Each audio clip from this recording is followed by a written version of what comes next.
Meu nome é Rebeca, e aprendi da forma mais dolorosa que às vezes o amor de um pai pode parecer rejeição aos olhos do mundo inteiro.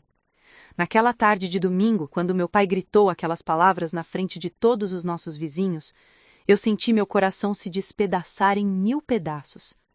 Não cheguem perto dela! A voz dele ecoou pela rua silenciosa e os olhares de julgamento se voltaram para mim como se eu fosse algo perigoso, algo errado. Mas o que ninguém sabia, o que nem minha própria família compreendia, era o verdadeiro motivo por trás daquele desespero. Esta é a história de como um segredo guardado por anos quase destruiu tudo o que eu amava, e de como a verdade, quando finalmente revelada, transformou a dor em algo que nenhum de nós jamais poderia imaginar.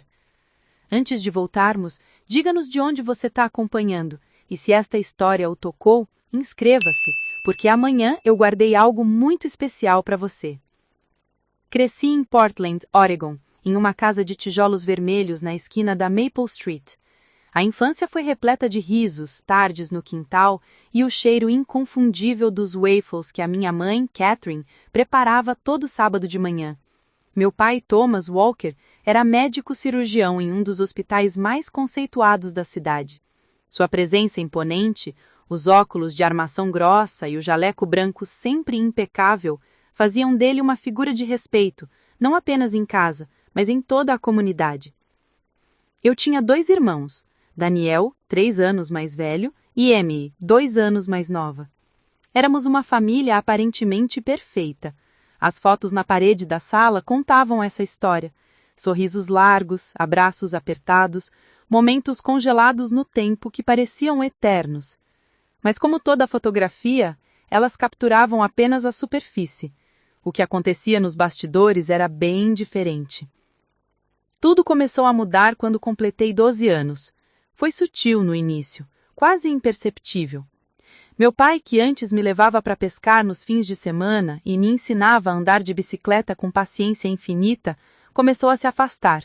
Não de forma abrupta, mas gradual como uma maré que recua devagar até deixar a areia nua e fria.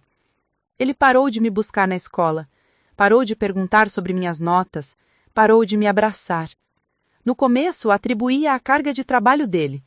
Papai está muito ocupado salvando vidas, eu dizia para mim mesma enquanto olhava pela janela esperando vê-lo chegar em casa. Mas os meses se transformaram em anos e a distância só aumentava. Daniel e Emily não percebiam nada de errado. Meu pai continuava presente na vida deles. Assistia aos jogos de basquete do Daniel, ajudava a Emily com os projetos de ciências, ria das piadas bobas que ela contava no jantar, mas comigo ele era educado, distante, quase formal, como se eu fosse uma hóspede em minha própria casa. Por que o papai não me olha nos olhos? Perguntei à minha mãe certa noite, depois que ele saiu da sala no exato momento em que eu entrei. Catherine pausou, a mão congelada sobre o prato que lavava. Seus olhos encontraram os meus por um instante, carregados de algo que não consegui decifrar. Tristeza, medo, talvez culpa. Seu pai te ama, Rebeca. Ele só está passando por um momento difícil. Mas o momento difícil durou 5 anos. Aos 17 anos eu já havia aprendido a viver na sombra dentro da minha própria casa. Me tornei invisível. Fazia minha lição, ajudava nas tarefas domésticas, mantinha minhas notas altas, tudo na esperança silenciosa de que algum dia meu pai voltasse a me ver. Mas cada tentativa de aproximação era recebida com um murro de gelo. Certa vez, ganhei o primeiro lugar em uma competição estadual de redação.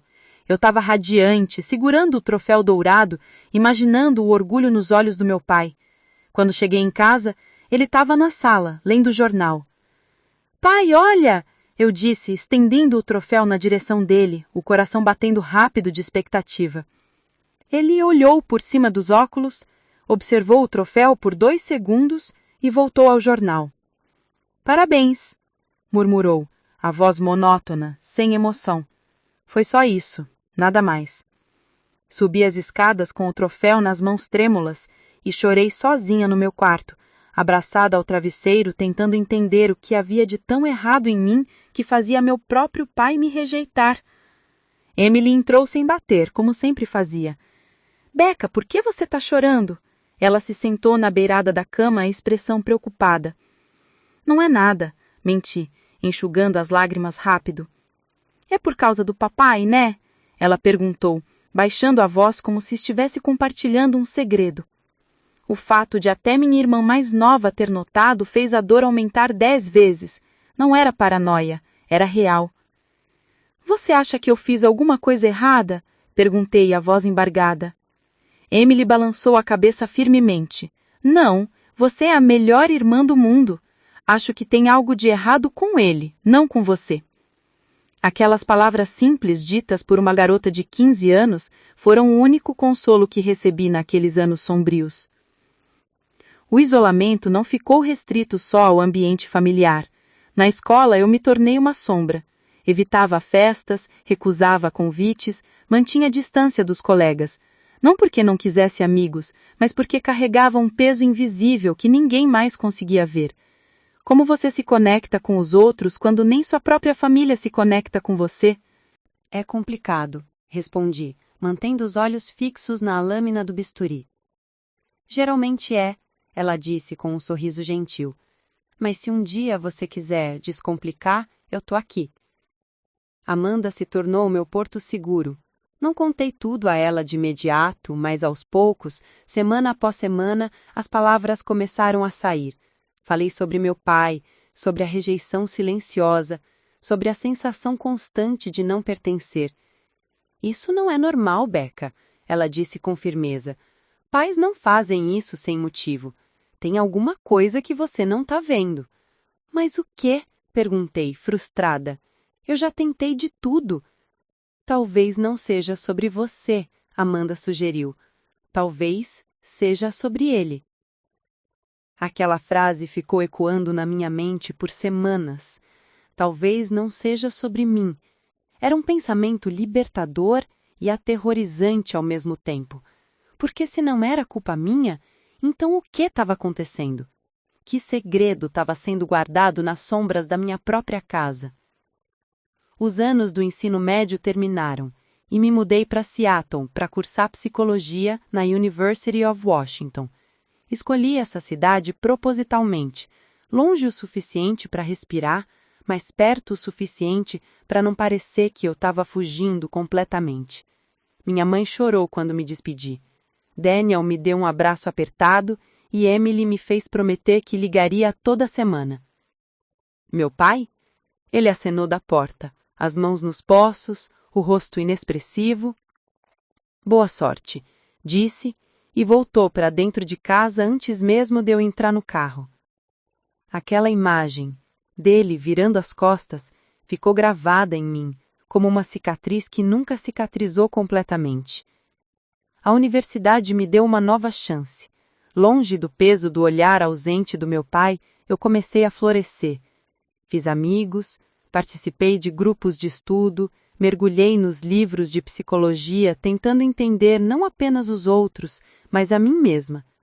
Quanto mais estudava sobre dinâmicas familiares e traumas, mais percebia que algo na minha história não se encaixava. Pais distantes geralmente apresentam padrões: alcoolismo, depressão, workaholism, mas meu pai não tinha nada disso. Ele era funcional, presente com os outros filhos, apenas ausente comigo. Era como se eu fosse um fantasma na vida dele. Certo dia, durante uma aula sobre segredos familiares e seus impactos psicológicos, meu professor, Dr. Harrison, disse algo que fez meu sangue gelar. Às vezes, o afastamento de um pai não é rejeição, é proteção. Quando há um segredo grande demais, doloroso demais, a mente encontra formas disfuncionais de lidar com ele. Proteção. Aquela palavra ecoou dentro de mim como um trovão distante. Será que meu pai estava me protegendo de algo? Mas do quê? E por quê? Liguei para minha mãe naquela noite, decidida a obter as respostas. Mãe, preciso saber a verdade. Comecei, a voz firme, mas trêmula. Por que o papai age assim comigo? Houve um silêncio longo do outro lado da linha. Ouvi a respiração dela, entrecortada, pesada. Rebeca, não é o momento. Ela disse, finalmente, a voz quase um sussurro. Então quando vai ser o momento, mãe? Quando eu tiver 30 anos? 40? Eu mereço saber. Seu pai... ele tem seus motivos. A voz dela quebrou. Por favor, filha, confia que um dia você vai entender. Mas eu não podia esperar por um dia. Eu precisava de respostas agora. Então, tomei uma decisão. Voltaria para Portland. Voltaria para casa. E dessa vez, não sairia de lá sem descobrir a verdade, mesmo que isso significasse desenterrar segredos que estavam enterrados há quase uma década. O que eu não sabia é que aquela verdade não apenas mudaria a minha vida, ela destruiria tudo que eu pensava saber sobre a minha família e sobre mim mesma. Preparar e narrar essa história nos tomou bastante tempo, então se você estiver gostando, inscreva-se no nosso canal, isso significa muito para nós. Agora voltando à história. Voltei para Portland numa sexta-feira chuvosa de outubro. As folhas alaranjadas cobriam as calçadas e o cheiro de terra molhada trazia memórias que eu havia tentado enterrar durante os 2 anos de universidade. A casa de tijolos vermelhos na Maple Street parecia menor do que eu me lembrava, como se o tempo tivesse encolhido não apenas o lugar, mas também a importância que ele tinha na minha vida. Minha mãe abriu a porta antes mesmo de eu tocar na bimbolenha. Ela devia estar me esperando pela janela. Os olhos dela estavam inchados, as mãos tremiam levemente quando me puxou para um abraço apertado. — Você tá bem, mãe? Perguntei, sentindo a fragilidade dela contra mim. — Agora tô, ela murmurou, mas o tom de voz não condizia com as palavras. Havia algo quebrado ali, algo que ia além da saudade. Emily desceu as escadas correndo e se jogou nos meus braços. Aos 17 anos ela havia crescido tanto que mal a reconheci. O cabelo estava mais longo, os olhos mais maduros, mas o sorriso continuava o mesmo. Pensei que nunca mais ia voltar, ela disse, a voz abafada contra o meu ombro.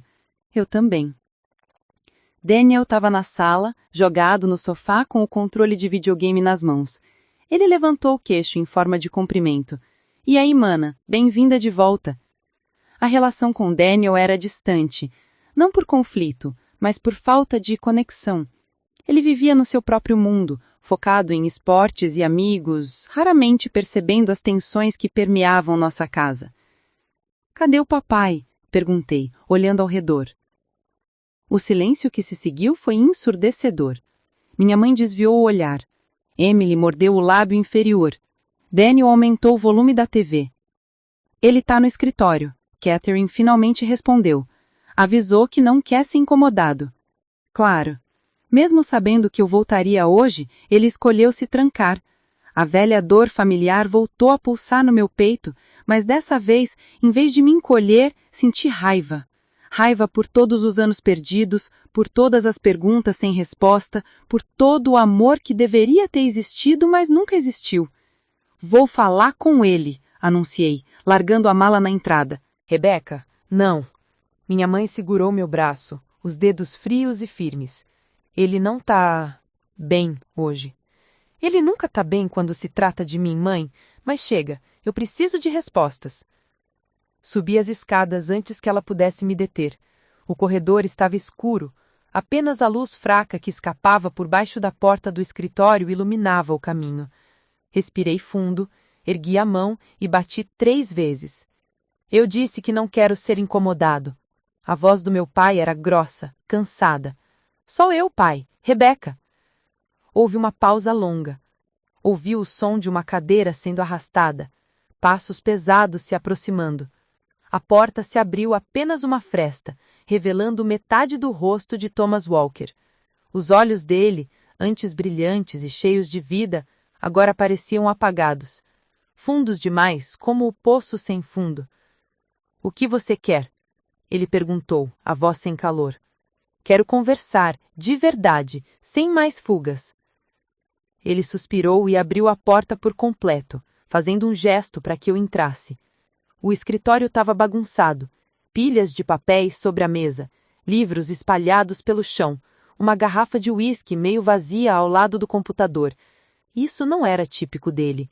Meu pai sempre foi meticuloso, organizado ao extremo. Você tá bem? Perguntei, genuinamente preocupada. Define bem. Ele se sentou pesadamente na cadeira giratória e passou as mãos pelo rosto. Por que voltou? Porque preciso entender, preciso saber por que você me trata como se eu fosse uma estranha, por que você age como se eu não existisse. Rebeca, ele começou, mas a voz falhou. Não, pai, não me venha com desculpas vazias. Eu mereço a verdade. Seja lá o que for, eu aguento, mas não aguento mais essa distância sem explicação. Ele ficou em silêncio por um longo momento, os olhos fixos na parede atrás de mim.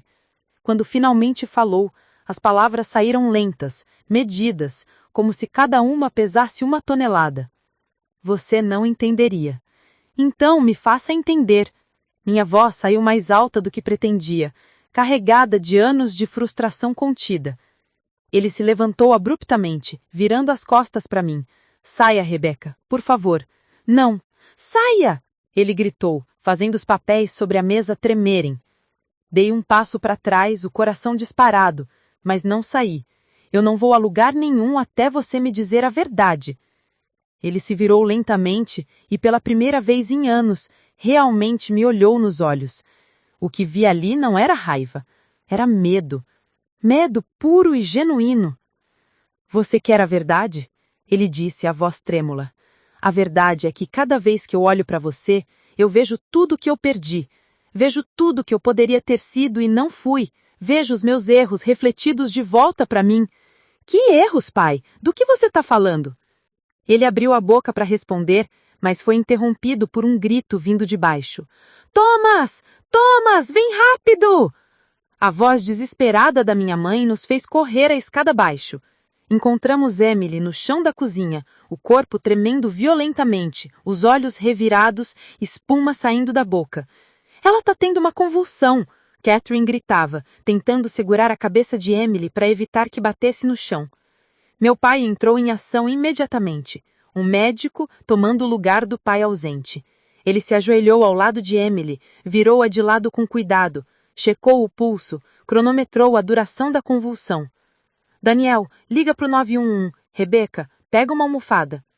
Obedeci mecanicamente, ainda em choque. Emily nunca teve histórico de convulsões. O que estava acontecendo? A convulsão cessou após 40 segundos eternos. Emily ficou desacordada, a respiração fraca e irregular. Meu pai a segurava nos braços, o rosto transfigurado por algo que eu raramente via nele. Pânico absoluto. Não, não, não, ele murmurava repetidas vezes. Não pode estar acontecendo de novo. Não com ela. De novo? Repeti. Do que você está falando, pai? Ele me olhou com os olhos cheios de lágrimas que nunca tinha visto antes. Eu não posso perder outra filha. Eu não posso. As palavras caíram como uma bomba no silêncio da cozinha. Minha mãe soluçou, cobrindo a boca com as mãos. Daniel, ainda ao telefone com a emergência, nos olhava sem entender. Outra filha? Sussurrei, o mundo girando ao meu redor. Que outra filha? A ambulância chegou em 8 minutos. Os paramédicos entraram rapidamente, fizeram as perguntas de praxe, colocaram Emily numa maca. Meu pai foi com ela, subindo na ambulância sem olhar para trás. Minha mãe correu para pegar a bolsa e as chaves do carro. Mãe, espera! Gritei, segurando-a pelo braço. O que ele quis dizer com outra filha? Minha mãe me olhou com os olhos vermelhos de choro. Rebeca, não é o momento. Não é nunca, mas eu preciso saber. Catherine respirou fundo, as lágrimas escorrendo livremente pelo rosto. Você tinha uma irmã, Sarah. Ela morreu aos 12 anos. Como assim eu tinha uma irmã? Por que ninguém nunca me contou isso? Porque dói demais. Porque seu pai não consegue falar sobre isso sem se despedaçar. Ela apertou minha mão com força. Sarah morreu de uma doença genética rara. E você nasceu 1 ano depois. Você é parecida demais com ela. Mesmos olhos, mesmo sorriso, mesma voz. Cada vez que seu pai olha para você, ele vê Sarah. e a dor é muito grande demais. Senti as pernas fraquejarem. Daniel apareceu ao meu lado, segurando o meu ombro para impedir que eu caísse. Vou pro hospital, minha mãe disse, a voz embargada. Depois a gente conversa. Ela saiu correndo, me deixando ali com Daniel e 1 milhão de perguntas explodindo na minha cabeça. Você sabia? Perguntei ao meu irmão. Ele balançou a cabeça. Eu era muito pequeno quando ela morreu. Mal me lembro dela. Caminhei até a sala como um zumbi e me deixei cair no sofá. Sara. Eu tinha uma irmã chamada Sara e ninguém nunca me contou.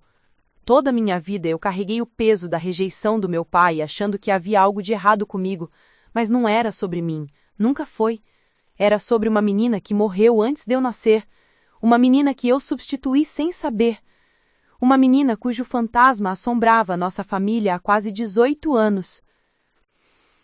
Preciso saber mais, murmurei para mim mesma, levantando do sofá com determinação renovada.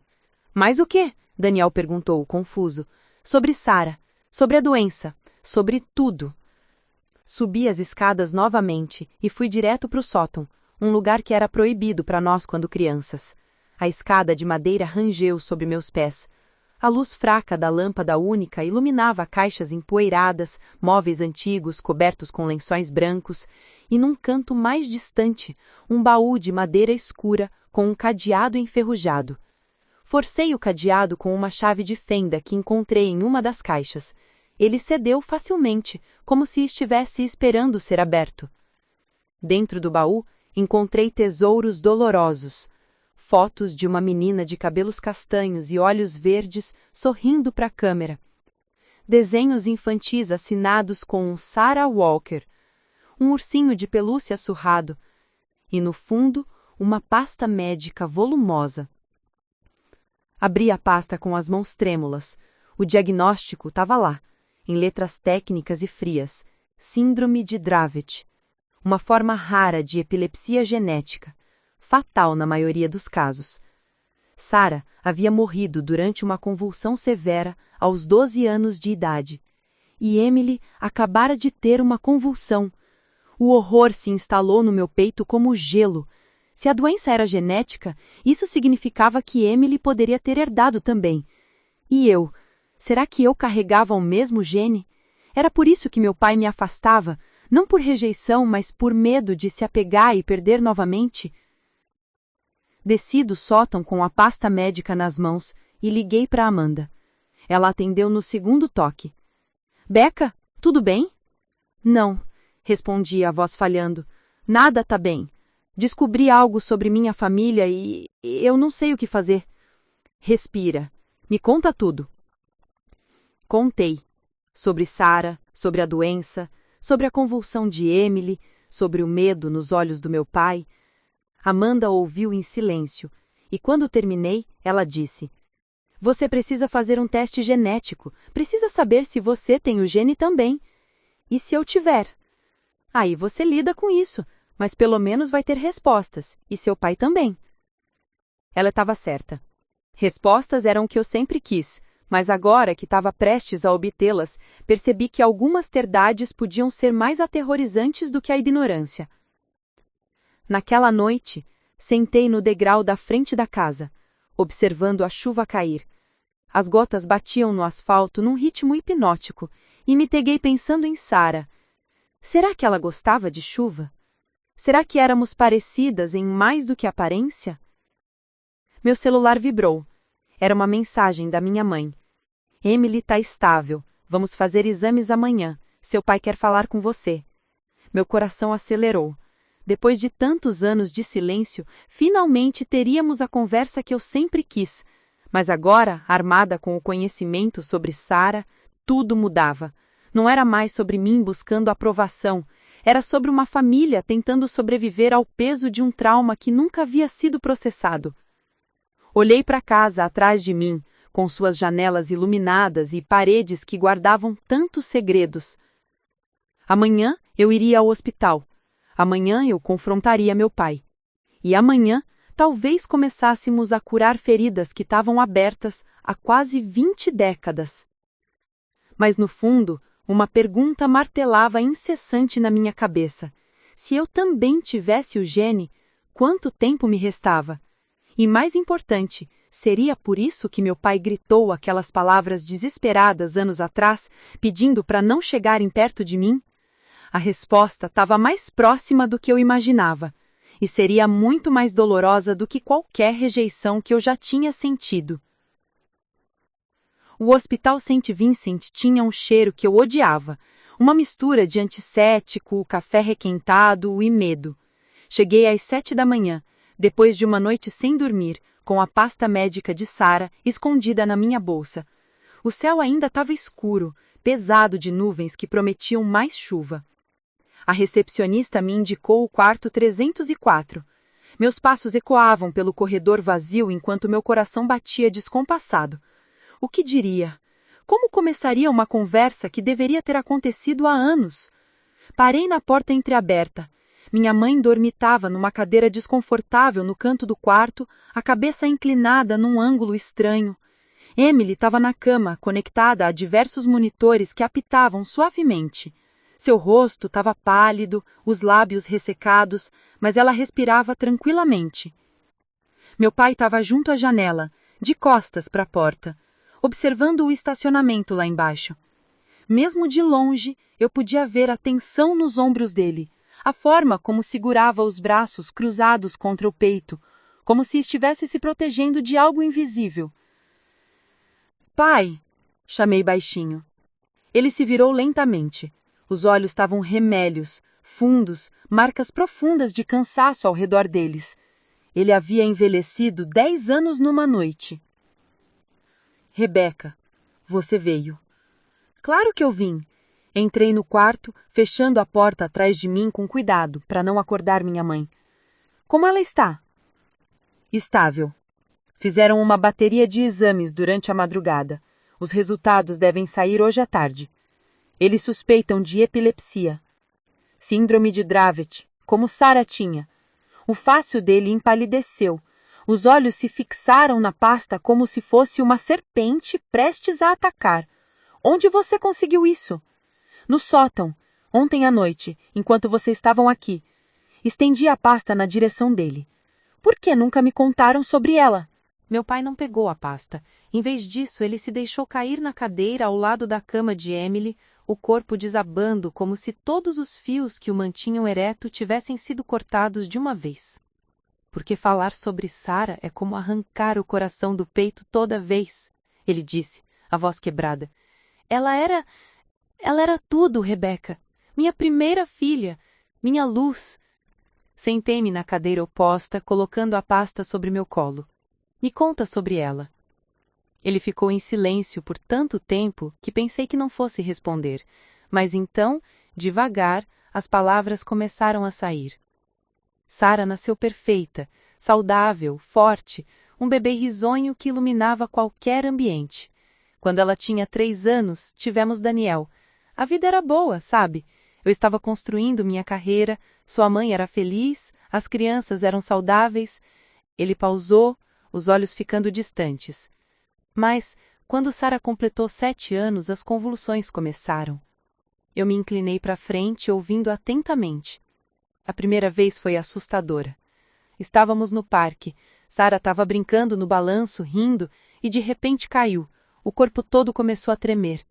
Eu sou médico, Rebeca. Eu deveria saber o que fazer, mas naquele momento eu congelei.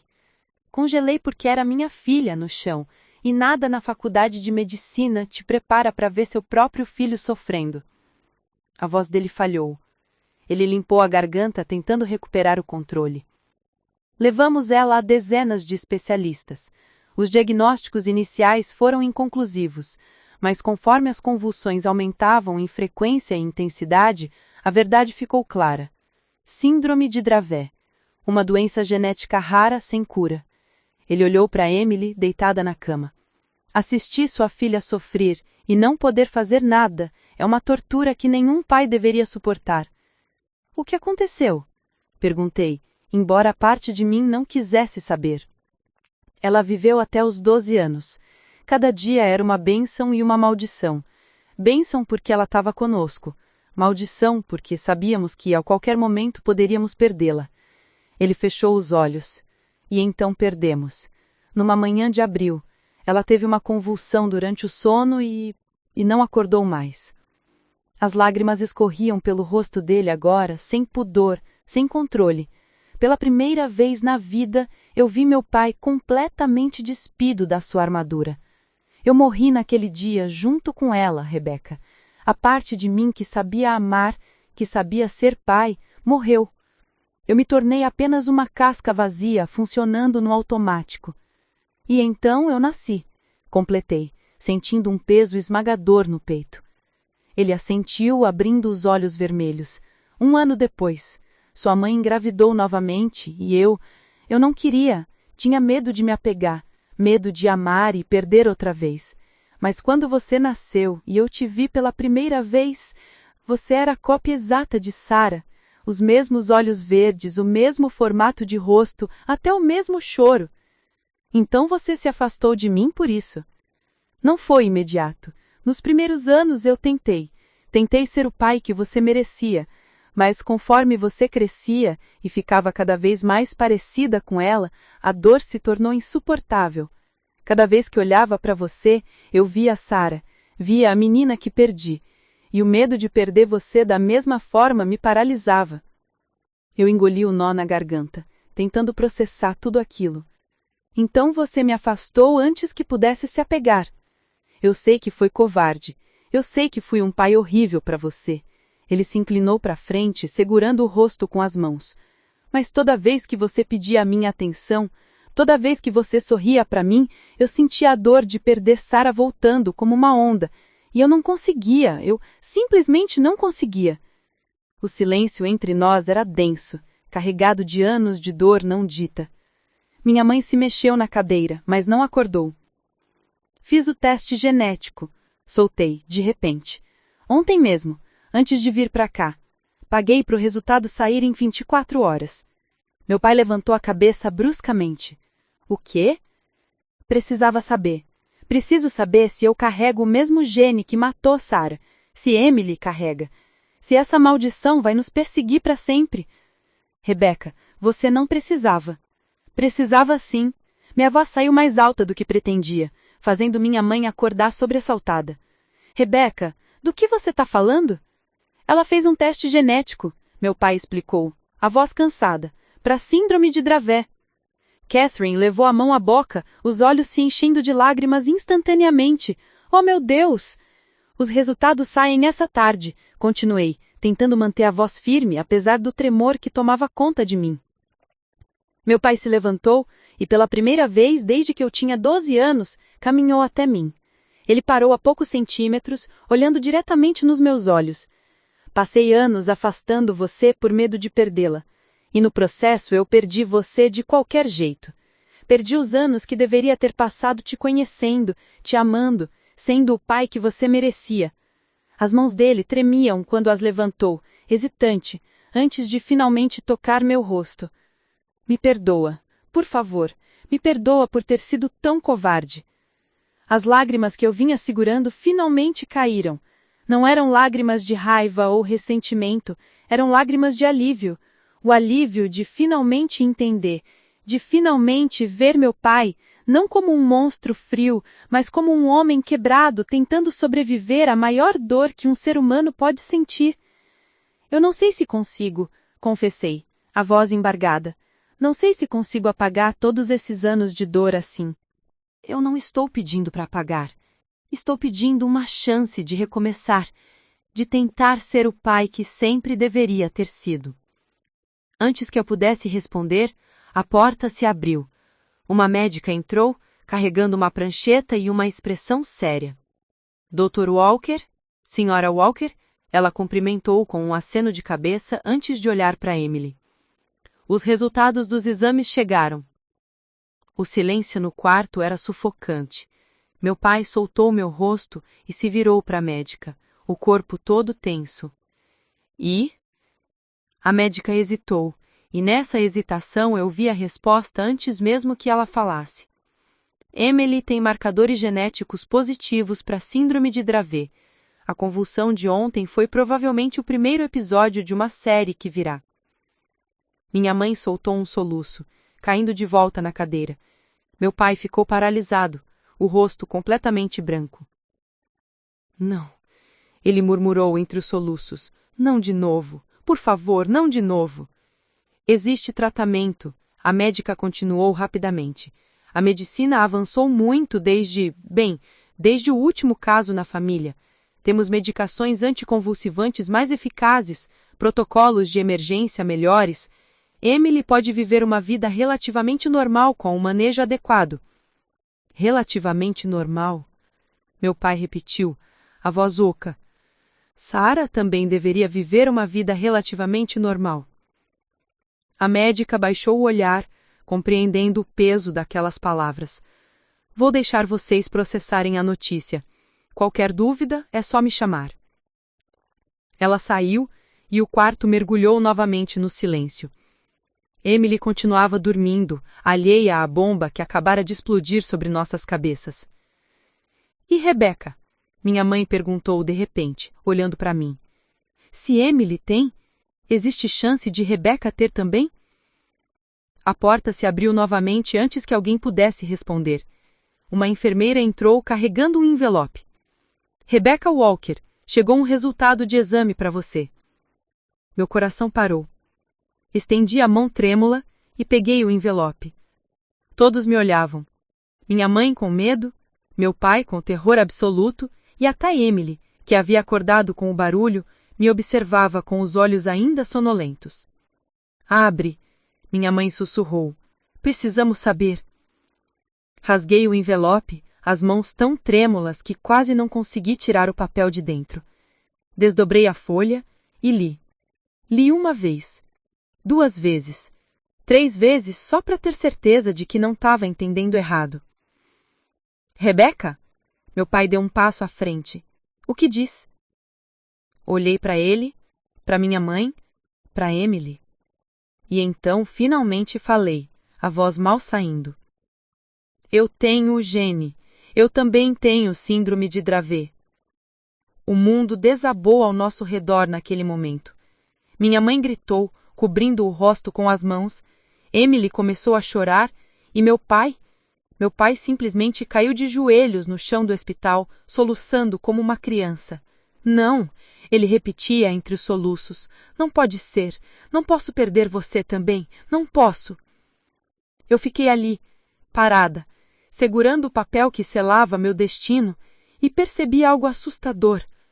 Agora eu finalmente entendia meu pai completamente, porque agora, olhando para Emily na cama do hospital, eu também sentia o medo paralisante de amar sabendo que o tempo pode ser curto demais. Mas, diferente dele, eu não fugiria, não me afastaria, porque descobri algo mais importante que o medo. Algumas batalhas valem a pena lutar, mesmo que você saiba que pode não vencer. E essa era uma batalha que nós 3, eu, Emily e meu pai, teríamos que enfrentar juntos, ou não sobreviveríamos. Os dias seguintes ao diagnóstico se transformaram em um borrão de consultas médicas, exames intermináveis e conversas sussurradas, cheias de termos técnicos que eu mal conseguia processar. Emily recebeu alta do hospital 3 dias depois, com uma receita de medicamentos anticonvulsivantes e uma lista de precauções que transformaram nossa casa numa espécie de hospital doméstico. Meu pai pediu licença no trabalho. Pela primeira vez em 20 anos de carreira, Dr. Thomas Walker se afastou do St. Vincent Medical Center. Os colegas ficaram chocados, os pacientes preocupados, mas ele não se importou. Toda a sua atenção estava voltada para Emily e, para minha surpresa, para mim. Na primeira manhã em casa, acordei com um cheiro de panquecas. Desci as escadas desconfiada e encontrei meu pai na cozinha usando o avental ridículo com estampa de flamingos que minha mãe ganhara no amigo secreto do ano passado. Ele estava concentrado na frigideira, virando as panquecas com uma habilidade questionável. Bom dia, ele disse quando me viu, a voz hesitante. Fiz panquecas. Não sei se ficou bom. Faz anos que não cozinho. Sentei-me na mesa, ainda processando a cena surreal diante de mim. Meu pai, o homem que passou 17 anos me evitando, estava fazendo panquecas para mim. Você não precisa fazer isso, murmurei. Eu sei. Ele colocou um prato na minha frente. As panquecas estavam ligeiramente queimadas nas bordas, mas o gesto em si valia mais do que qualquer refeição perfeita. Peguei o garfo, cortei um pedaço e levei à boca. Estava seco, meio sem sal, mas engoli assim mesmo. Tá bom, menti. Ele sorriu, um sorriso triste que não alcançava os olhos. Você sempre foi péssima em mentir. Pela primeira vez em anos, quase ri na frente dele. Quase. Emily desceu minutos depois, arrastando os pés, o cabelo bagunçado e os olhos ainda inchados de sono. Ela se jogou na cadeira ao meu lado e apoiou a cabeça no ombro. Tomou o remédio da manhã? Meu pai perguntou, já se movendo em direção ao armário onde agora ficavam organizados os frascos de medicamentos. Ainda não, Emily resmungou. Odeio aqueles comprimidos, eles me deixam tonta. Mas mantém você segura, ele respondeu com firmeza, estendendo 2 comprimidos e um copo de água. Não é negociável. Emily revirou os olhos, mas obedeceu. Observei a interação com uma pontada de algo que não consegui identificar imediatamente. Ciúmes? Não exatamente. Era mais uma sensação agridoce de ver meu pai sendo o pai que sempre quis, mas agora motivado pelo medo da perda em vez do amor genuíno. E você? Ele se virou para mim. Seu neurologista disse que você precisa começar o tratamento preventivo também, mesmo sem ter tido convulsões ainda. O gene está ativo. Eu sei, respondi, desviando o olhar. A verdade é que eu ainda não havia processado completamente o que significava carregar aquela bomba-relógio genética dentro de mim. Cada dia eu acordava me perguntando se seria o dia em que a primeira convulsão viria. Cada dor de cabeça, cada tontura passageira me fazia entrar em pânico silencioso. Minha mãe entrou na cozinha naquele momento, os olhos ainda vermelhos e inchados. Ela não parava de chorar desde o diagnóstico. À noite, eu ouvia os soluços abafados vindo do quarto dela, enquanto meu pai tentava consolá-la com palavras que ele mesmo não acreditava. As meninas têm consulta com a doutora Martinez às 14h, ela anunciou, verificando o calendário na geladeira, que agora estava coberto de anotações médicas. E amanhã precisamos ir ao laboratório para os novos exames de sangue. Eu levo elas, meu pai se ofereceu imediatamente. Catherine o olhou por um longo momento. Havia algo não dito passando entre eles, uma conversa inteira acontecendo em silêncio. Finalmente, ela assentiu e saiu da cozinha, provavelmente para chorar mais um pouco no banheiro. O dia arrastou-se pesadamente até a hora da consulta. A doutora Martinez era uma neurologista especializada em epilepsia, uma mulher de seus 50 anos, com cabelos grisalhos presos em um coque impecável e olhos gentis que já haviam visto muita dor. Rebecca, Emily, como vocês estão se sentindo? Assustadas, Emily respondeu com honestidade brutal. Tenho 17 anos e acabei de descobrir que posso morrer a qualquer momento. A médica não minimizou nem tentou dourar a pílula. É assustador mesmo, mas vamos trabalhar juntas para garantir que vocês tenham a melhor qualidade de vida possível. A síndrome de Dravet é séria, mas não é uma sentença de morte. Muitos pacientes vivem até a idade adulta com o tratamento adequado. Muitos, repeti. Mas não todos. Não todos. Sarah, por exemplo, não teve a mesma sorte porque, na época dela, não tínhamos as opções de tratamento que temos hoje. Meu pai, sentado no canto da sala, fez um som estrangulado na garganta. Doutora Martinez olhou para ele com compaixão. Dr. Walker, sei que isso está trazendo memórias dolorosas, mas preciso que você entenda que Rebecca e Emily não são Sarah. A medicina avançou. Temos novos medicamentos, novos protocolos, a taxa de sobrevivência melhorou significativamente. Mas ainda existem riscos, ele disse, a voz rouca. SUDEP, morte súbita e inesperada em epilepsia. Sarah morreu assim. Sim, SUDEP é um risco, a médica confirmou, Mas é raro, especialmente quando as convulsões são bem controladas, e é por isso que o manejo adequado é crucial. Ela passou a próxima hora nos explicando o plano de tratamento. Medicamentos anticonvulsivantes múltiplos, ajustes de dosagem baseados em exames regulares, evitar gatilhos como privação de sono e febre alta, ter sempre alguém por perto durante atividades de risco como nadar ou dirigir. Basicamente, nossas vidas mudaram completamente, Emily resumiu quando a consulta terminou. Suas vidas mudaram, Dra. Martinez corrigiu gentilmente, mas não acabaram. Ainda tem muito pela frente para vocês duas. No caminho de volta para casa, o silêncio dentro do carro era ensurdecedor. Meu pai dirigia com as mãos apertadas no volante, os nós dos dedos brancos de tanta pressão. Catherine olhava pela janela, perdida em pensamentos que eu não conseguia decifrar. E eu só tentava respirar. Tentava não pensar no fato de que cada respiração podia ser contada. Pai! Chamei de repente, surpreendendo-me a mim mesma. Você ainda tem as coisas de Sarah? Fotos, objetos pessoais? Ele olhou para o retrovisor, os olhos encontrando os meus. Sim, tá tudo no sótão. Por quê? Eu quero conhecê-la. Quero saber quem era minha irmã. Emily se virou para mim interessada. Eu também. Nunca nem vi uma foto dela. Meu pai engoliu seco, mas assentiu. Quando chegarmos em casa, eu mostro tudo para vocês. E ele cumpriu a promessa. Naquela noite, os 4, meu pai, minha mãe, Emily e eu, subimos ao sótão juntos. Meu pai abriu o baú de madeira que eu havia encontrado dias antes e, um por um, foi tirando as memórias de Sarah. Havia centenas de fotos. Sarah no primeiro dia de aula segurando uma lancheira cor-de-rosa.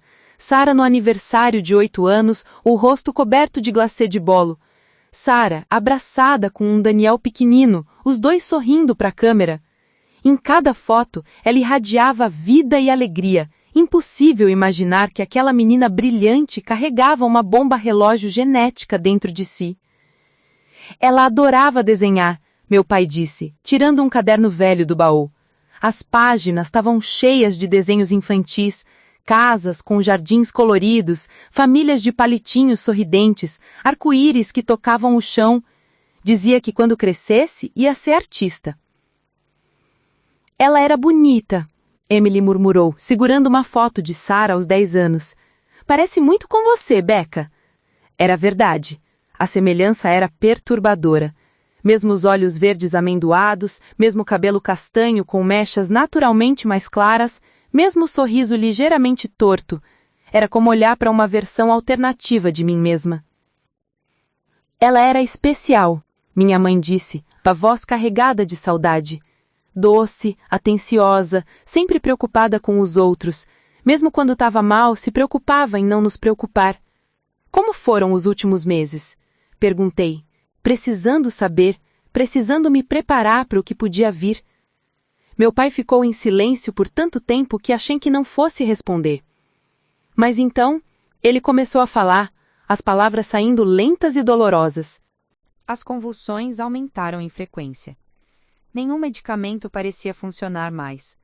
Ela começou a ter crises quase diárias, às vezes múltiplas no mesmo dia. Cada uma tirava um pedaço dela. A memória ficou prejudicada, a coordenação motora também. Ela que adorava desenhar não conseguia mais segurar um lápis direito. Lágrimas escorriam livremente pelo rosto dele agora. Mas o pior não era o físico. Era ver a frustração nos olhos dela. Ver uma menina de 12 anos consciente de que estava perdendo a si mesma aos poucos e não poder fazer nada. Ele olhou para mim e Emily. Vocês precisam prometer uma coisa. Se chegar ao ponto em que não dá mais, vocês me deixam ir. Não façam comigo o que fizemos com Sarah. Prolongar o sofrimento por egoísmo. Thomas! Minha mãe protestou, chocada. Não, ele disse firmemente. Elas precisam ouvir isso. Nós mantivemos Sarah viva quando ela já não tinha mais qualidade de vida. Fizemos isso por nós, não por ela. E eu me arrependo todos os dias. O silêncio que se seguiu era pesado demais para qualquer palavra quebrar. Emily se levantou abruptamente e desceu a escada do sótão, os soluços ecoando. Minha mãe correu atrás dela. Fiquei sozinha com meu pai, cercada pelos fantasmas de Sarah. Peguei uma das fotos. Sarah aos 7 anos, antes das convulsões começarem, correndo em um campo de girassóis com os braços abertos e o rosto virado para o sol. Ela parecia livre, murmurei. Era. E depois não era mais. A doença roubou tudo dela. A liberdade, a alegria, a própria vida. Ele me olhou com uma intensidade que me assustou. Eu não vou deixar isso acontecer com vocês. Não dessa vez. Vou lutar com todas as minhas forças para que vocês tenham uma vida plena, mesmo que isso signifique enfrentar os demônios que passei anos fugindo.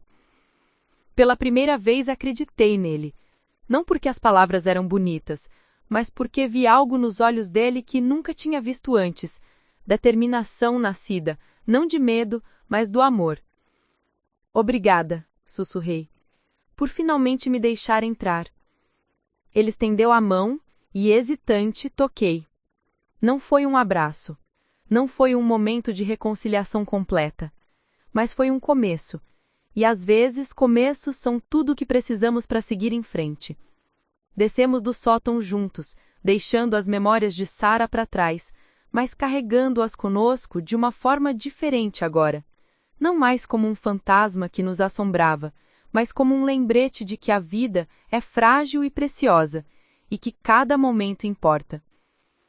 Naquela noite, deitada na cama, olhando para o teto, fiz uma promessa silenciosa para mim mesma e para Sarah. Eu não viveria com medo.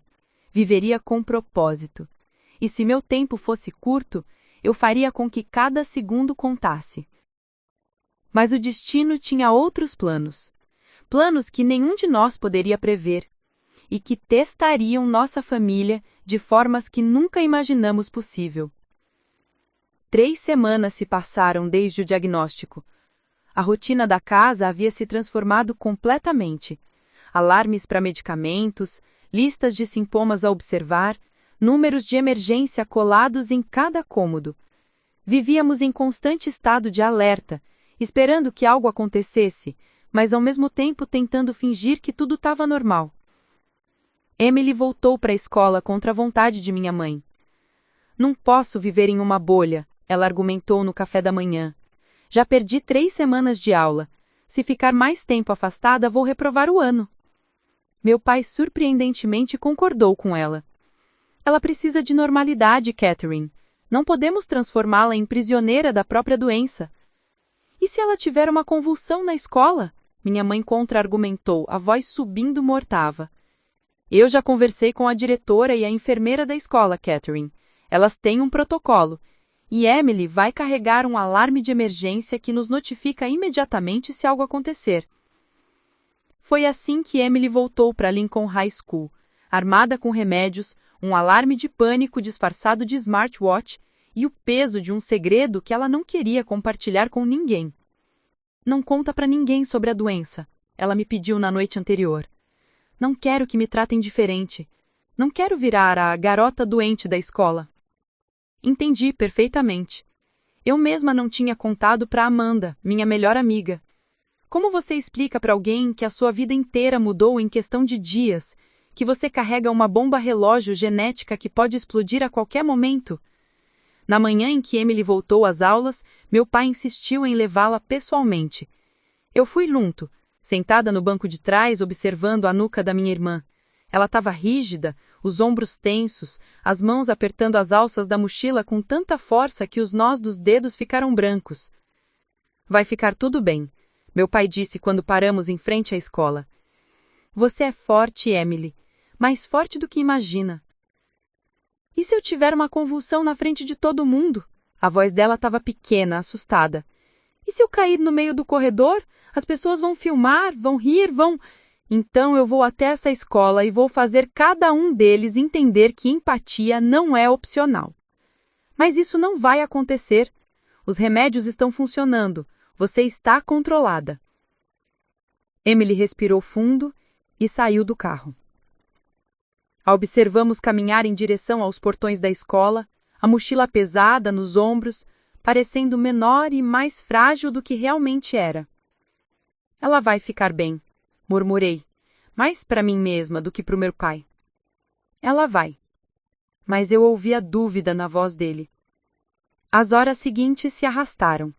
Voltei para casa e tentei me distrair estudando para os meus próprios exames da universidade que eu havia negligenciado nas últimas semanas, mas as palavras nos livros embaralhavam, sem sentido, enquanto minha mente ficava presa em Emily, imaginando cada cenário possível.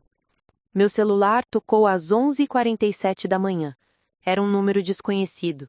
Atendi com o coração já disparado. Alô? É Rebecca Walker, irmã de Emily Walker?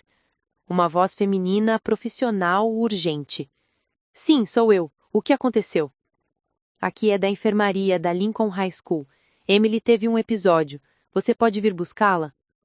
O mundo parou. Que tipo de episódio? Ela teve uma convulsão? Não exatamente. Foi complicado. É melhor você vir pessoalmente. Desliguei e liguei imediatamente para meu pai, as mãos tremendo tanto que quase deixei o telefone cair. Ele atendeu no primeiro toque. Rebecca, o que foi? É Emily. A escola ligou. Aconteceu alguma coisa. Nem precisei dizer mais nada. Ouvi o barulho de chaves, porta batendo, motor ligando. Estou indo. Encontro você lá. Cheguei à escola antes dele. A secretária me levou diretamente para a enfermaria, onde encontrei Emily sentada numa maca, o rosto pálido e os olhos vermelhos de tanto chorar.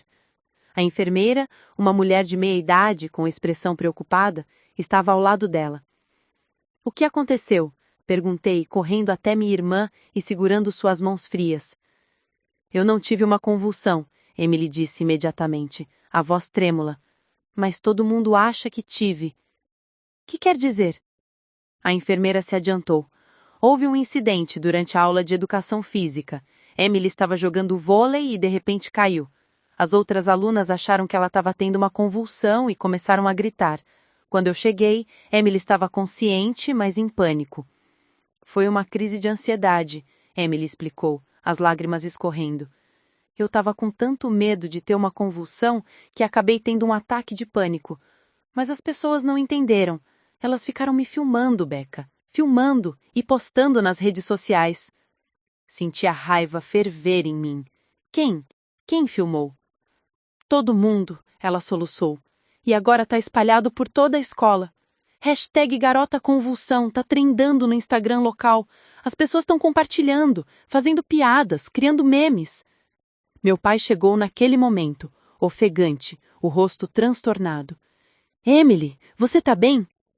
Não tô bem, Emily explodiu, a voz quebrando. Minha vida acabou.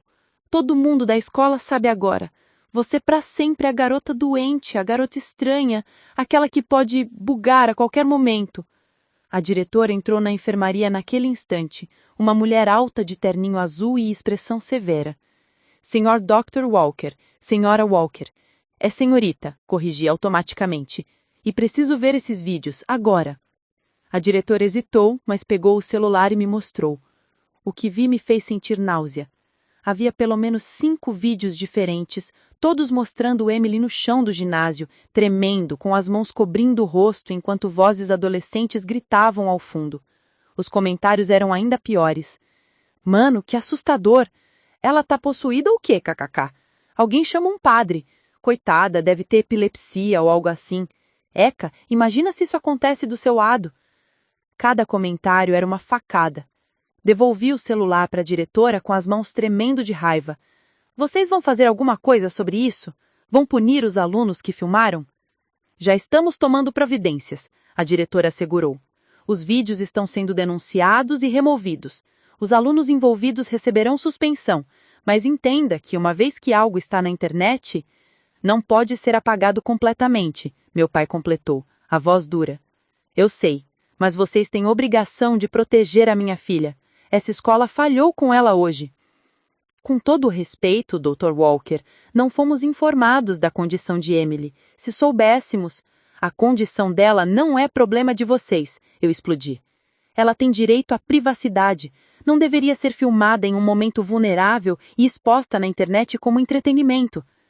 A discussão escalou rapidamente. Meu pai exigia medidas disciplinares severas. A diretora tentava se defender, alegando que a escola fez o melhor possível. E no meio de tudo isso, Emily estava encolhida na maca, abraçando os joelhos contra o peito, desejando desaparecer. Chega! Ela gritou de repente, silenciando todos nós. Eu não volto mais. Não volto para essa escola, não volto para lugar nenhum. Vou fazer homeschooling, educação à distância, qualquer coisa, mas não volto aqui. Emily, meu pai começou. Não! Emily pulou da maca, as lágrimas escorrendo descontroladamente. Vocês não entendem. Minha vida normal acabou. Não existe mais normalidade para mim. Eu sou a garota doente agora, e todo mundo sabe. Ela saiu correndo da enfermaria. Corri atrás dela, meu pai logo atrás. Alcancei Emily no estacionamento, onde ela havia parado, as mãos apoiadas nos joelhos, tentando respirar entre os soluços. Emily, respira, pedi, colocando a mão nas costas. Respira comigo, devagar. Eu não consigo, ela afegou. Não consigo mais fazer isso, Becca. Eu não sou forte como você. Não sei como viver sabendo que a qualquer momento posso cair, posso convulsionar, posso morrer. Meu pai se ajoelhou na frente dela, segurando seu rosto com as duas mãos. Olha para mim, Emily. Olha para mim. Ela obedeceu, os olhos verdes inundados de lágrimas. Você é mais forte do que você pensa, mais forte do que eu jamais fui. Sim, as coisas mudaram. Sim, hoje foi horrível. Mas você vai superar isso. Nós vamos superar isso juntos. Como? Como você supera saber que pode morrer jovem, como a Sarah morreu? A menção de Sarah fez meu pai estremecer, mas ele não desviou o olhar. Você não vai morrer jovem. Não vou permitir. Vou lutar todos os dias para garantir que você tenha uma vida longa e plena. Mas você precisa lutar comigo. Precisa confiar em mim. Mas você não conseguiu salvar a Sarah. Se não conseguiu salvar ela, como vai conseguir salvar a gente? A pergunta ficou suspensa no ar como uma acusação. Meu pai ficou pálido. As palavras de Emily acertando exatamente onde mais doía. Ele abriu a boca para responder, mas nada saiu. Foi então que percebi algo. Meu pai não tinha resposta, porque ele também estava aterrorizado. Também acordava no meio da noite verificando se estávamos respirando. Também se culpava por cada segundo de descuido. Ele não era um super-herói. Era apenas um homem quebrado, tentando impedir que a história se repetisse, sabendo que talvez não conseguisse. Ninguém pode salvar ninguém, eu disse, surpreendendo tanto a mim quanto a eles. Sarah não morreu porque papai não foi bom o suficiente. Ela morreu porque a medicina na época não era avançada o suficiente. Mas hoje é diferente. Temos opções, temos tratamentos e, mais importante, nós temos uns aos outros. Segurei a mão de Emily com uma mão e a de meu pai com a outra. Podemos não ter controle sobre o futuro, mas temos controle sobre hoje, sobre esse momento. E nesse momento, nós escolhemos lutar, juntos. Emily se jogou nos meus braços, soluçando. Meu pai nos envolveu em um abraço desajeitado e ali, no estacionamento daquela escola maldita, nós finalmente nos tornamos o que sempre deveríamos ter sido, uma família de verdade. Mas enquanto nos abraçávamos, nenhum de nós percebeu a figura observando de longe. Um homem com uma câmera, capturando aquele momento vulnerável. E aquela foto, aquele momento privado de dor e união, se tornaria pública de uma forma que nenhum de nós poderia prever, porque a internet não esquece, e algumas pessoas não têm limites no que farão por visualizações e cliques. A tempestade estava apenas começando, e o grito desesperado de meu pai, "Não cheguem perto dela!", que viria dias depois, faria sentido de formas que ainda não conseguíamos imaginar. Às vezes, proteger quem amamos significa se tornar o vilão aos olhos do mundo. E meu pai estava prestes a descobrir isso da forma mais brutal possível. A foto vazou na internet em menos de 24 horas. Não era apenas uma foto. Era toda uma narrativa distorcida construída ao redor dela. A imagem mostrava meu pai abraçando Emily e eu no estacionamento da escola, mas o ângulo capturado fazia parecer que ele estava nos restringindo, nos segurando contra a nossa vontade. A legenda que acompanhava a foto era ainda pior. Médico conhecido da cidade forçando filhas a voltarem para casa após episódio de abuso. Testemunhas relatam gritos e choro. #Justice for the girls, save them. Acordei com meu celular explodindo de notificações. Mensagens de números desconhecidos, comentários em fotos antigas do Instagram que eu nem lembrava que existiam, e-mails de jornalistas pedindo entrevistas. Desci as escadas ainda de pijama e encontrei minha mãe na cozinha, o rosto pálido, olhando para o laptop com uma expressão de horror absoluto. Mãe, o que aconteceu? Ela virou a tela na minha direção sem dizer uma palavra. A foto estava em todo lugar. Facebook, Twitter, Instagram, até em grupos de notícias locais. Os comentários eram uma avalanche de julgamento e ódio. Esse médico é doido? Alguém tira a licença dele? Olha a cara de desespero dessas meninas, claramente estão sendo abusadas. Típico pai controlador, aposto que mantém as filhas prisioneiras em casa. Alguém já chamou a polícia? Serviços sociais? Conheço esse cara, sempre achei ele estranho. Senti o sangue gelar nas veias. Isso não pode estar acontecendo. Está. E piora. O hospital já ligou. Seu pai foi suspenso indefinidamente enquanto investigam alegações de comportamento inapropriado. Ele está lá em cima, no escritório, tentando falar com advogados. Emily apareceu na porta da cozinha, o celular na mão e os olhos arregalados. As pessoas da escola estão compartilhando isso, dizendo que sempre souberam que tinha alguma coisa errada em casa, que meu ataque, na verdade, foi eu tentando pedir ajuda. Isso é loucura! Explodi. Nada disso é verdade. Ele estava nos consolando, não nos machucando. A internet não se importa com a verdade, Emily disse amargamente. Só se importa com a narrativa que gera mais cliques. Subi correndo para o escritório de meu pai. A porta estava entreaberta. Ele estava sentado à mesa, o telefone pressionado contra a orelha, a voz tensa. Eu entendo, mas não fiz nada de errado, foi um mal-entendido. Sim, eu sei como parece, mas não, eu não posso simplesmente me afastar das minhas filhas, elas precisam de mim, especialmente agora com o diagnóstico. Sim, eu sei sobre privacidade médica, mas são minhas filhas. Ele desligou com força e só então percebeu minha presença. O rosto dele estava cinza, envelhecido, completamente derrotado. Pai!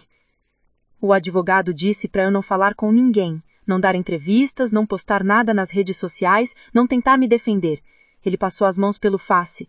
Disse que qualquer coisa que eu disser será usado contra mim, que o melhor é ficar quieto e deixar a poeira baixar. Mas não podemos deixar as pessoas pensarem isso de você. Temos que contar a verdade. E qual verdade? Ele perguntou amargo. Que minhas filhas têm uma doença genética grave? Isso viola a privacidade médica delas. Que eu passei anos afastado de você por causa de trauma não resolvido? Isso só me faz me parecer pior.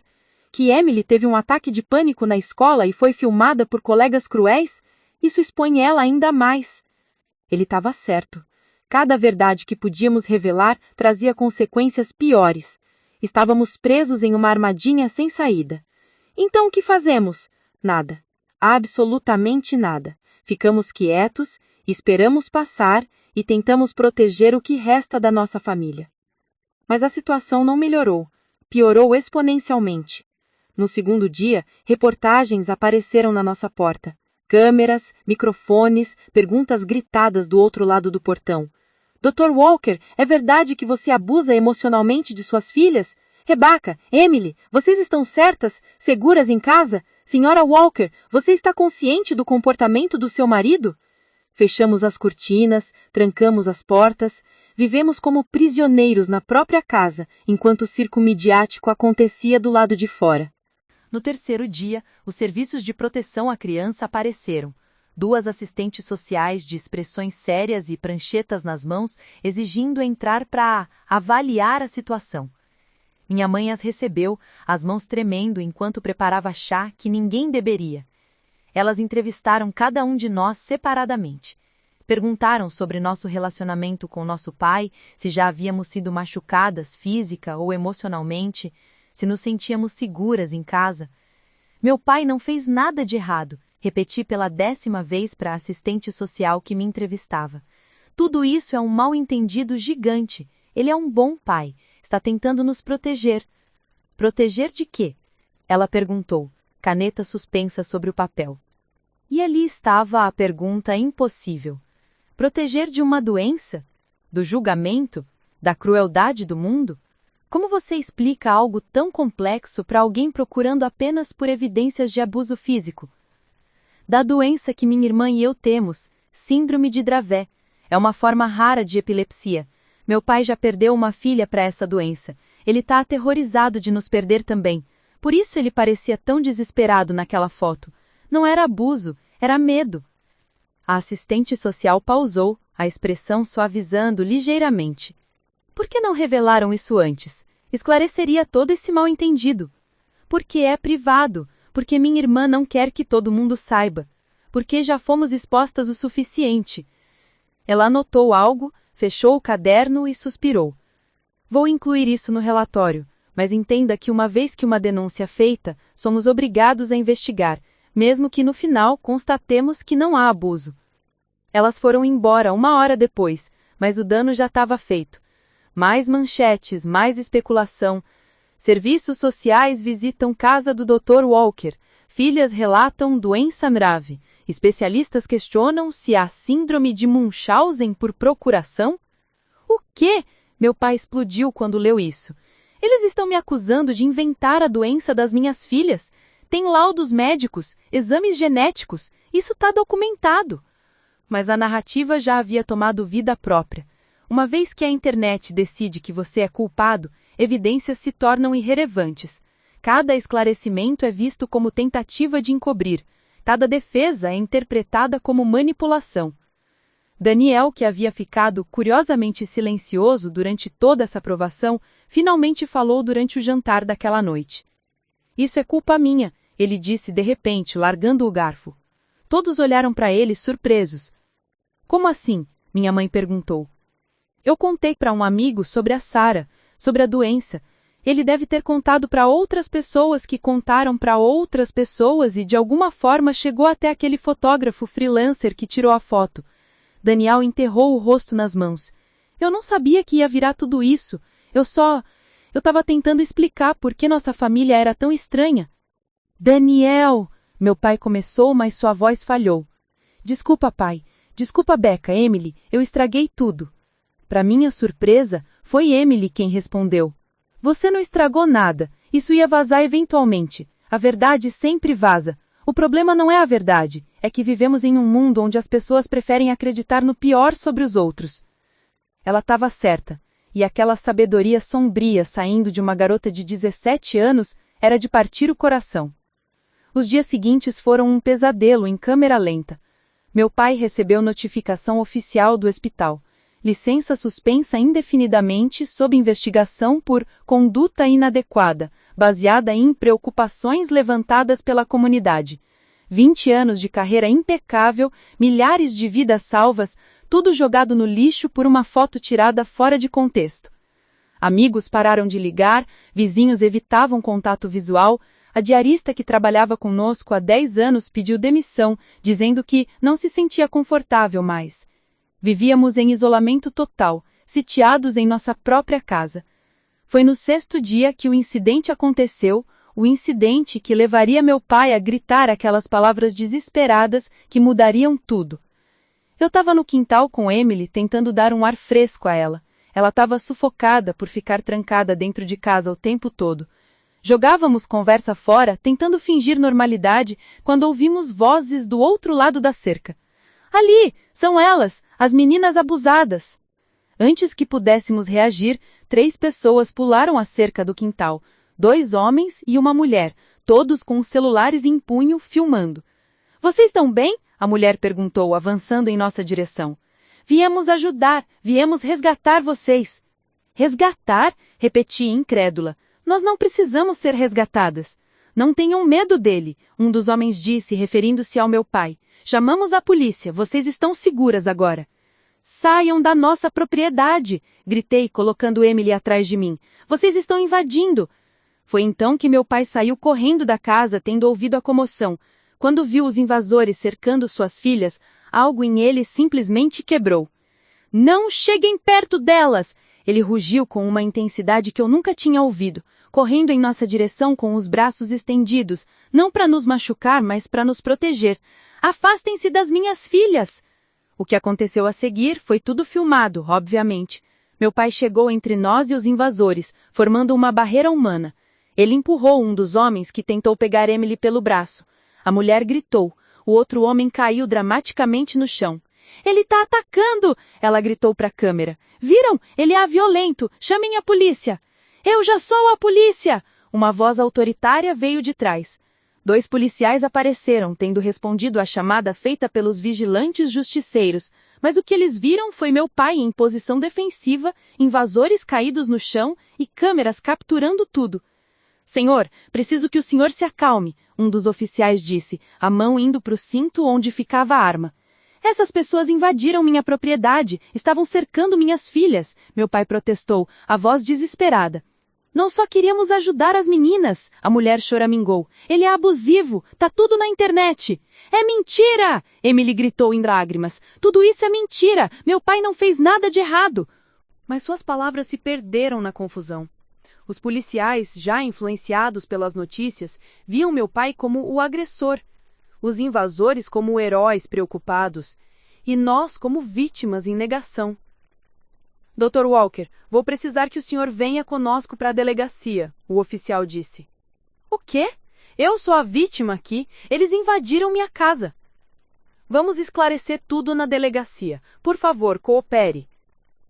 Minha mãe apareceu na porta, gritando. Vizinhos se aglomeraram do outro lado da cerca, filmando. E enquanto colocavam algemas no meu pai, algemas! Ele olhou para mim e para Emily com olhos cheios de lágrimas e derrota absoluta. Me desculpem, ele sussurrou. Eu só queria proteger vocês. E enquanto o levavam, enquanto os vigilantes celebravam sua vitória, enquanto as câmeras capturavam cada segundo daquele momento humilhante, percebi algo aterrorizante. Não importava mais o que era verdade. O mundo já havia decidido quem era o vilão dessa história, e nada que disséssemos ou fizéssemos mudaria isso. A menos que fizéssemos algo drástico, algo que forçasse todos a ouvirem nossa versão dos fatos, algo que arriscasse tudo, mas era a única chance que tínhamos de limpar o nome do meu pai e recuperar nossas vidas. E enquanto assistia às luzes do carro de polícia se afastando, levando meu pai como se fosse um criminoso, tomei uma decisão. Eu ia contar nossa história, a história real, completa, sem filtros, e que o mundo fizesse o que quisesse com ela. Porque ficar em silêncio estava nos destruindo de qualquer forma. Ao menos, lutando, teríamos uma chance. Meu pai passou a noite na delegacia. Não por ter cometido um crime, mas porque o sistema precisava processar tudo, como eles disseram. Processar um homem que só tentou proteger suas filhas de invasores. Processar um pai que já havia perdido tanto e agora estava perdendo até sua dignidade. Naquela noite, sentei no meu quarto com o laptop aberto, a tela em branco me encarando como um desafio. Emily estava ao meu lado, as pernas cruzadas na cama, os olhos ainda vermelhos de tanto chorar. Você tem certeza disso? Ela perguntou pela 3ª vez. Uma vez que colocarmos isso na internet, não tem volta. Eu sei. Meus dedos pairavam sobre o teclado. Mas qual é a alternativa? Deixar que continuem destruindo o papai? Deixar que acreditem em mentiras? Mas vamos expor tudo. A doença, Sarah, os anos de sofrimento com o papai, nossa privacidade vai acabar completamente. Eu olhei para ela. Essa menina de 17 anos que já havia amadurecido demais, rápido demais. Já acabou, Emily. No momento em que aquela primeira foto vazou, nossa privacidade morreu. Agora só temos 2 opções. Deixar que outros contem nossa história de forma distorcida ou contarmos nós mesmas a verdade. Ela ficou em silêncio por um longo momento, então assentiu. Então vamos contar. Comecei a escrever. As palavras fluíam como se estivessem esperando anos para sair. Contei sobre Sarah, a irmã que nunca conheci, mas que moldou toda a minha vida. Contei sobre a síndrome de Dravet, sobre o diagnóstico, sobre o medo paralisante de acordar cada dia sem saber se seria o último. Contei sobre os anos de distanciamento do meu pai, não por crueldade, mas por uma dor tão profunda que ele não sabia como processar. Contei sobre a foto no estacionamento, o contexto real, não a narrativa fabricada. Contei sobre os invasores no quintal, pessoas que se achavam heróis, mas eram apenas justiceiros imprudentes movidos por likes e validação social. Escrevi durante horas. Emily adicionou suas próprias palavras, sua perspectiva sobre viver com a doença, sobre o incidente na escola e sobre como a internet transformou seu pior momento em entretenimento viral. Quando terminamos, eram 4 da manhã. O texto tinha mais de 3.000 palavras. Era cru, honesto, doloroso. Era a nossa verdade despida. Como vamos divulgar isso? Emily perguntou. Se apenas postarmos nas nossas redes, vão dizer que estamos mentindo, que estamos em negação. Ela tinha razão. Precisávamos de algo maior, algo que não pudesse ser facilmente ignorado ou desacreditado. Foi quando meu celular tocou. Era Amanda. Becca, eu sei que é madrugada, mas preciso falar com você. Eu tô vendo tudo que estão dizendo online e é tão obviamente falso que... Amanda, interrompi. Você ainda conhece aquela jornalista, a Sarah Chen, que fez a reportagem sobre saúde mental na sua escola o ano passado? Sarah Chen? Sim, ela trabalha para o Oregon Tribune agora. Por quê? Porque preciso que ela conte nossa história. A história real, completa, sem filtros. 2 horas depois, Sarah Chen estava na nossa sala de estar, um gravador na mesa entre nós e uma expressão de genuína empatia no rosto. Ela tinha concordado em vir imediatamente quando Amanda explicou a situação. Antes de começarmos, ela segurou imediatamente quando Amanda explicou a situação, segurando 2 horas e ela mesma ajudou. Antes de começarmos, ela disse, olhando para mim, Emily e minha mãe, preciso que entendam que uma vez que essa reportagem for publicada, não há como controlar como as pessoas vão reagir. Alguns vão apoiar vocês. Outros vão continuar acreditando na narrativa anterior. Estão preparadas para isso? Estamos cansadas de ficar quietas. Cansadas de deixar que mentiras definam quem somos. Então vamos começar do início, Sarah disse, ligando o gravador. Me contem sobre Sarah Walker. Passamos as próximas 3 horas contando tudo. Minha mãe chorou ao descrever os últimos meses de Sarah. Emily compartilhou seus medos mais profundos sobre viver com a doença. Eu falei sobre os anos me sentindo invisível, não entendendo por que meu próprio pai não conseguia me olhar nos olhos. Sarah fez perguntas difíceis. Dr. Walker será solto hoje? Sim, o advogado disse que as acusações serão retiradas. Os invasores estão sendo processados por invasão de propriedade, mas o dano à reputação dele já está feito, minha mãe respondeu. E vocês, Rebecca e Emily, querem que seu diagnóstico seja tornado público? Emily e eu trocamos olhares, então juntas respondemos. Sim. E por quê? Porque se escondermos, estamos dizendo que há algo de errado conosco, Emily explicou. E não há. Somos doentes, não monstros. E se nossa história pode ajudar outras famílias lidando com doenças raras, com trauma, com mal-entendidos, então vale a pena a exposição. Sarah desligou o gravador e olhou para nós com admiração. Vocês são incrivelmente corajosas. Vou escrever essa matéria e vai ser a primeira página. Prometo que farei justiça à história de vocês. A reportagem foi publicada no Oregon Tribune naquela mesma tarde, online e impressa. O título era simples, mas poderoso. A verdade por trás das manchetes. Uma família lutando contra doença rara e julgamento público.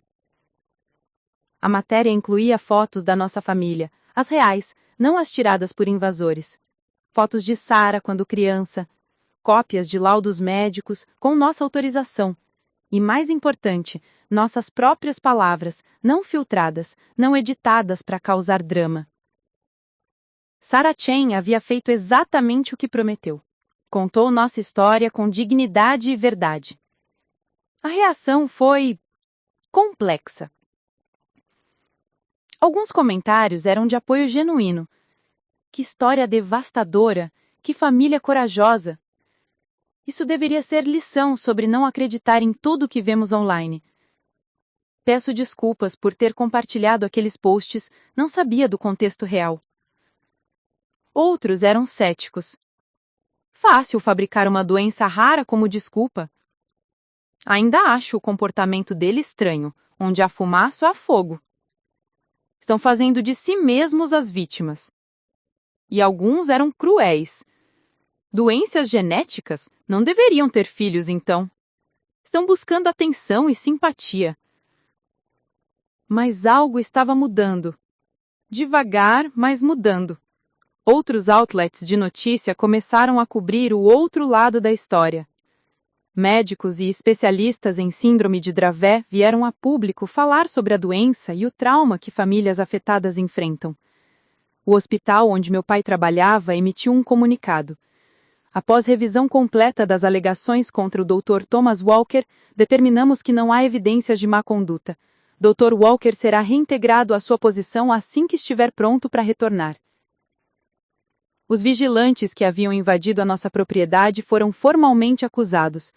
Suas próprias famílias começaram a se afastar deles ao perceberem a gravidade do que fizeram. E então, 3 dias após a publicação da matéria, algo extraordinário aconteceu. Estava no quintal com Emily quando ouvimos um barulho na frente da casa. Fomos investigar e encontramos flores, centenas de buquês de flores, cartões, presentes, deixados no portão da nossa casa. "O que é isso?" Emily murmurou, pegando um dos cartões. Li por cima do ombro dela.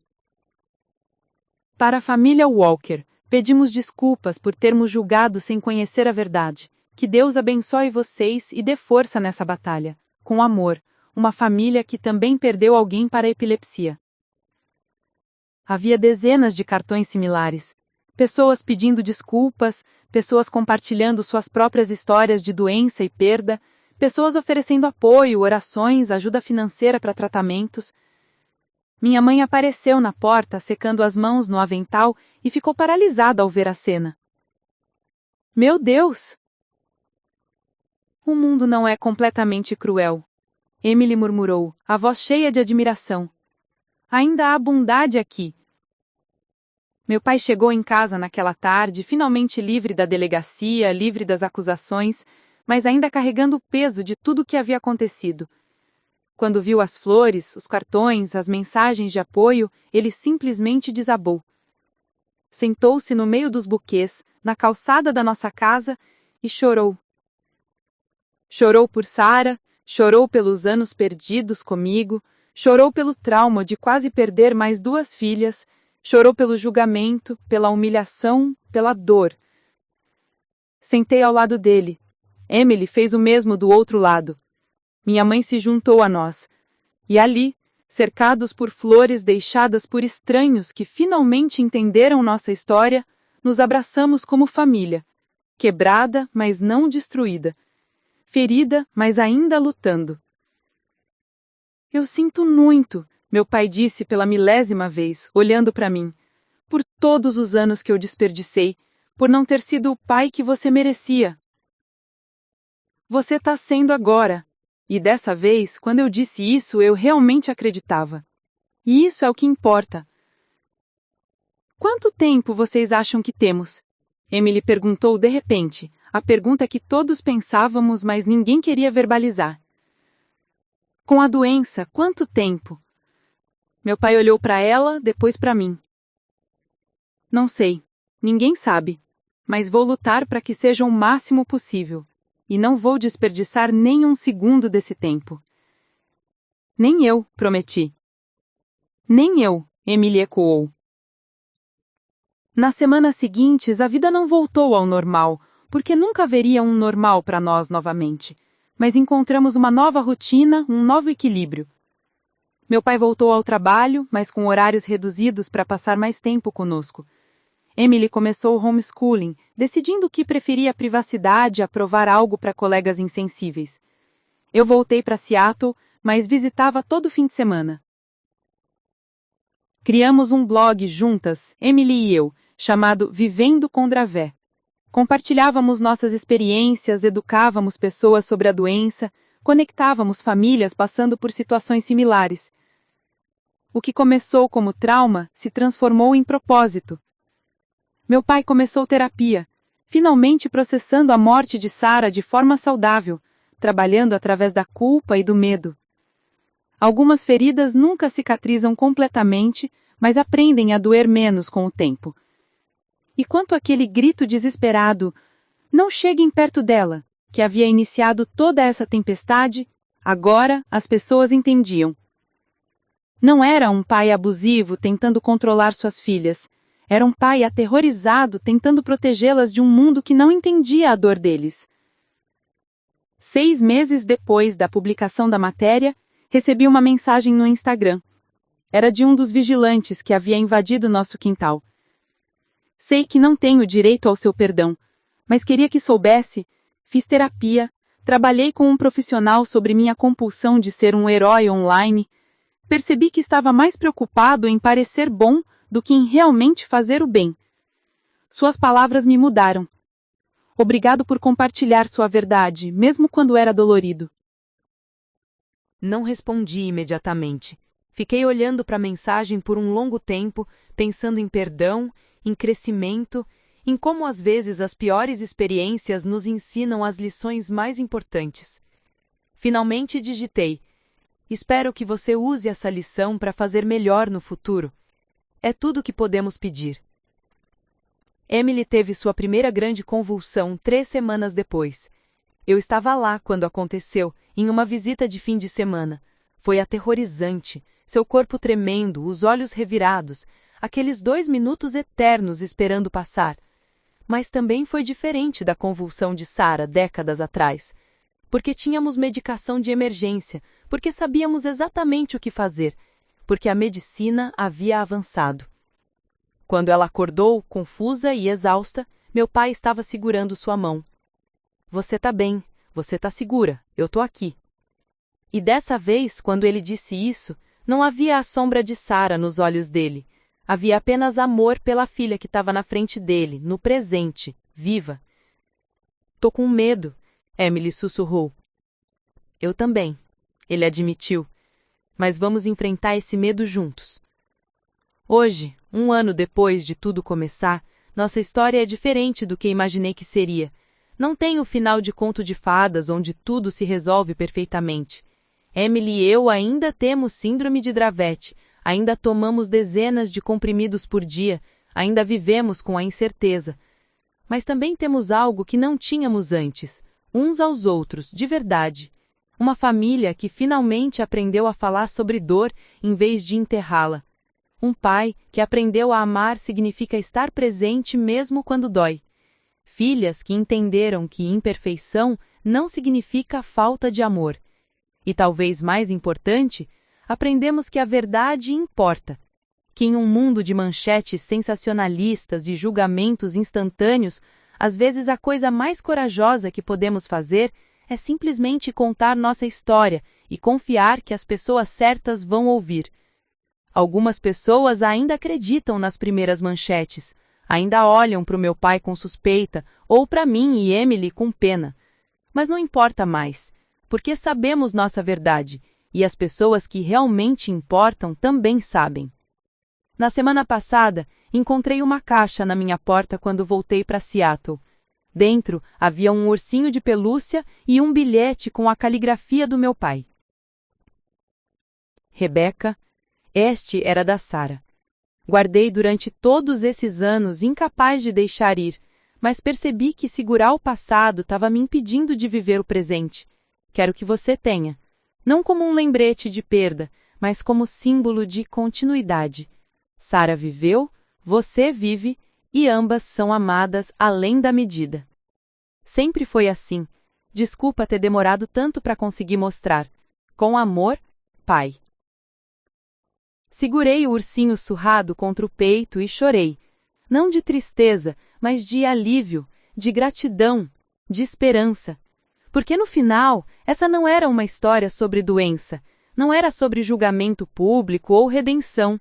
Era sobre uma família aprendendo a amar através da dor, sobre um pai aprendendo a ser pai novamente, sobre filhas aprendendo a perdoar, e sobre o grito desesperado, não cheguem perto dela, que uma vez compreendido em seu contexto completo, não era um grito de agressão, mas um grito de amor. O tipo de amor imperfeito, assustado, desesperado, que ainda assim vale tudo. O tipo de amor que, no final das contas, nos salvou. E enquanto olho para o futuro, incerto e assustador como é, sei que não estou sozinha enfrentando ele. Tenho Emily ao meu lado, tenho meus pais, ambos, finalmente. Tenho uma comunidade que entende. Não sei quantos anos eu tenho pela frente, nenhum de nós sabe, doença ou não, mas sei isso, vou viver cada um deles completamente. Vou amar sem medo, vou falar minha verdade mesmo quando é difícil, porque aprendi que a vida é curta demais para silêncios, curta demais para mágoas não resolvidas, curta demais para deixar que o medo nos impeça de ser quem realmente somos. Sara viveu 12 anos, mas deixou um legado que durou décadas. Eu pretendo fazer o mesmo, Emily também. E nosso pai, finalmente livre dos fantas do passado, vai estar ao nosso lado em cada passo do caminho. Porque é isso que famílias fazem. Não famílias perfeitas, essas não existem, mas famílias reais, com todas as suas falhas e fissuras, ainda assim encontrando força umas nas outras. E se existe alguma coisa que eu aprendi com tudo isso, a verdade pode não te libertar de tudo, mas liberta você para ser você mesmo. E às vezes, isso é tudo o que a gente precisa.